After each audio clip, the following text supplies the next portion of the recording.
Hey everyone, I'm Dave Goodrich. I'm an instructional designer with the MyBlend program, and today I'm speaking with Andrew Vanden Heuvel, who is going to talk with us about online learning and blended learning.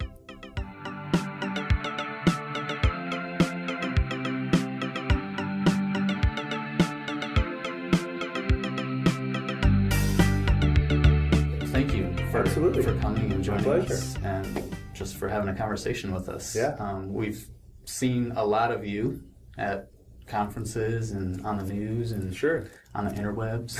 And you're kind of a big deal. I don't think so, but I'm happy to teachers don't get a lot of attention very often, and especially not in positive ways. So it's fun to be able to kind of direct people's attention to the cool things that are happening in online learning and blended learning. Yeah, so yeah, it's very cool. Yeah, and that's what we're trying to do with MyBlend, is just put the spotlight on teachers who are doing great things. So absolutely. So you are a fully online teacher. Yeah, so I work out of my home office 5 days a week. All of my teaching right now is 100% online. Was that always the case? How did you get into this? I was a classroom teacher for several years, and then when I moved back to Michigan from out of state, I wondered, hey, I had heard of virtual schools before, and I thought, I wonder if there's a Michigan virtual school, and it turned out there was. And it turned out that they were hiring an AP physics teacher, which is what I teach. But you did a Google search or something? Yeah, I literally just searched, and there it was, and they had an opening. And yeah, so I applied and was asked to teach. And of course, I started teaching just part-time like most teachers do, where they work in the classroom full-time and then they teach online part of their time. And then as I was doing that, I started getting more opportunities to do curriculum development, both for Michigan Virtual and for other organizations, developing online courses, developing online projects. And I started to get enough of that I thought, wow, I wonder if I could make this sort of my full-time gig. Yeah. And so as I started to get a reputation for doing that kind of work, some of the colleges that I had connections with, like Grand Rapids Community College and Calvin College, started asking me to develop online courses for them. And then one thing led to another, and I found myself a few years in, at home, 5 days a week, working in the space, both developing curriculum, developing courses, but also teaching online courses.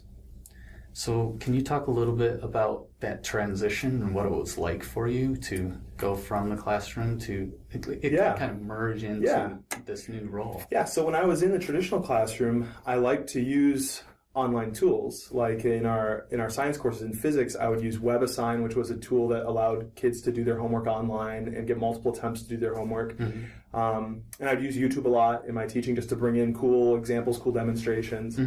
But I never really built courses or built lessons or units really to be done entirely online. Sure. So that was a bit of a learning process. What helped was teaching online first, getting existing curriculum, seeing how it works, and then getting the opportunity to start creating my own curriculum, which really allowed me to see the depth that goes into creating a blended lesson or an online lesson.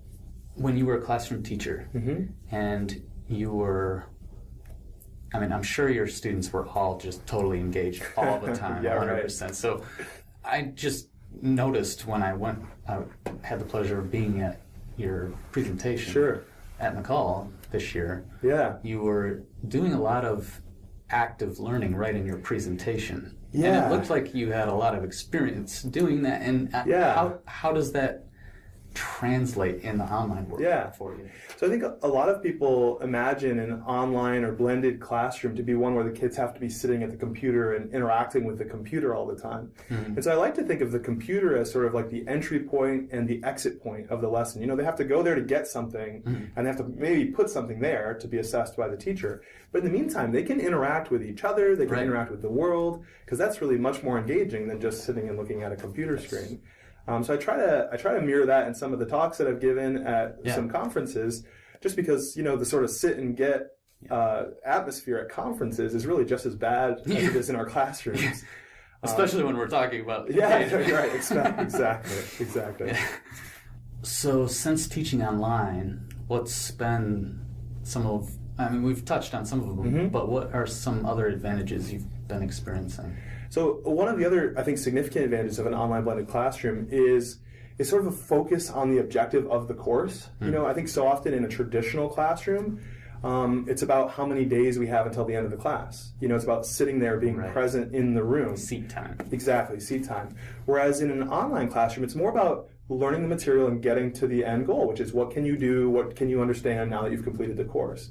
And I really like that, not only as a course developer, it gives me more clarity of what the purpose of the course is, but I think for students in that atmosphere, they see, I'm not going to make progress unless I actually go forward through the content. It's not about just sitting here until the class is done. Yes.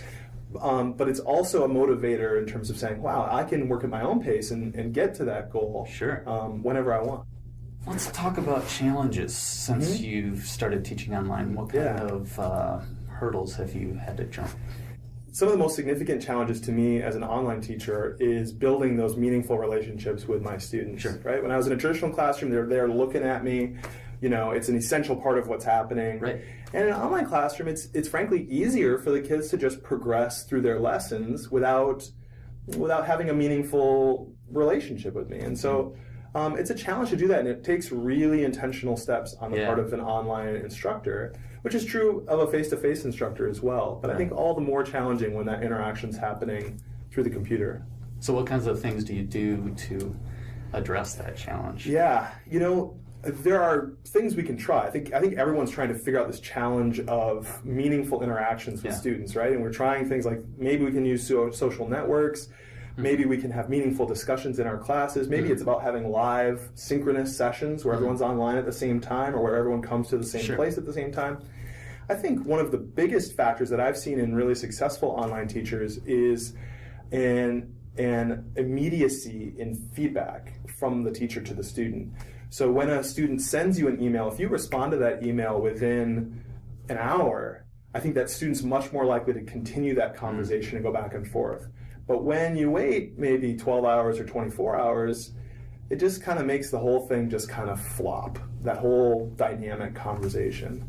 But that's difficult, it's difficult. So I think there's this tension between having these meaningful relationships and the benefits of an asynchronous learning environment where kids can access and teachers can access at any time. Right. And there's kind of a trade-off between them a little bit. Right. Yeah. And there's this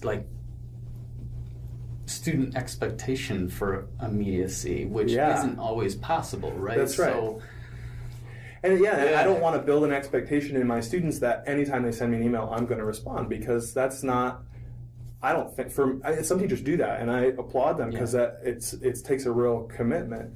But for me and my, I want to model for them as well what a healthy work-life balance looks like. Sure. So sometimes there's this fear that teachers have when moving into blended or online environments where what is my role in this context, and is the role of the teacher diminished? And what is the teacher less valuable? I think a lot of teachers are maybe scared that their job is at risk, right? That these developments in technology are going to mean that they're no longer needed or not in the same way. And I don't think that's true, but I guess the question I would ask is, what part of teaching do you love the most? Do you love creating PowerPoint slides? Do you love grading? Do you love interacting with kids and helping them discover those aha moments, make those connections? And that's the part, right? I think the part that we all love the most about teaching is the part that can't go away or won't go away, right? You can't code for that. Right, yeah, you can't build programs that do that, right? So what kinds of things do you do to help yourself stay fresh and grow as an online instructor? Yeah. What's really exciting to me in terms of professional growth and development is what's happening on Twitter. What used to maybe be where you feel like you had to go to a graduate course and learn the latest research on something. What's fascinating is what's happening in the blogosphere and then being distributed through Twitter. There are these professional learning networks that are just extraordinary. Where you have teachers all over the country who are sharing their ideas, their resources, their best and brightest ideas.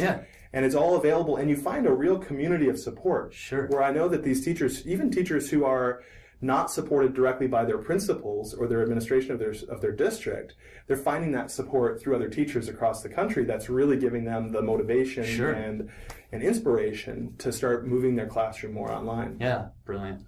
get on Twitter. Yeah, exactly. Yeah. So what kinds of things do you wish you had known when you first started teaching online? The things I wish I knew when I first started teaching online would be time management. That's a big one. Yeah. How to set schedules that work for you and your family and for your students. The other big one would be how to, and I'm still working on this for sure, is how to build those meaningful relationships with your kids. Yeah. And so if someone had planted that seed of saying, if you really want to get that relationship, it's about meaningful, substantive, immediate feedback. Sure. That would have been a really helpful piece of information to have. But it's a struggle. I mean, as our students continue to change, as the technology continues to change, it's really it's an ever evolving process where you're learning all over how to do this whole online blended learning thing. For sure. Looking to the future, what kinds of things do you see coming our way? Yeah, I mean, what gets me the most excited about where this is all headed is really blended learning. I live and work in online learning, and I recognize that that's powerful. Like that provides opportunities that wouldn't exist otherwise for students all over. But not everyone's going to be taking online courses. Kids are still going to be going to brick and mortar schools. Right. And so what I get excited about is how online learning is kind of pushing us all to think more critically about what we're doing in our classrooms, how we're using technology, how we're interacting with our students. And so the most exciting thing to me is how online learning is kind of pushing our traditional education model towards blended learning, where we're using all the tools at our disposal to truly make school and learning engaging and meaningful and all the things we want school to be.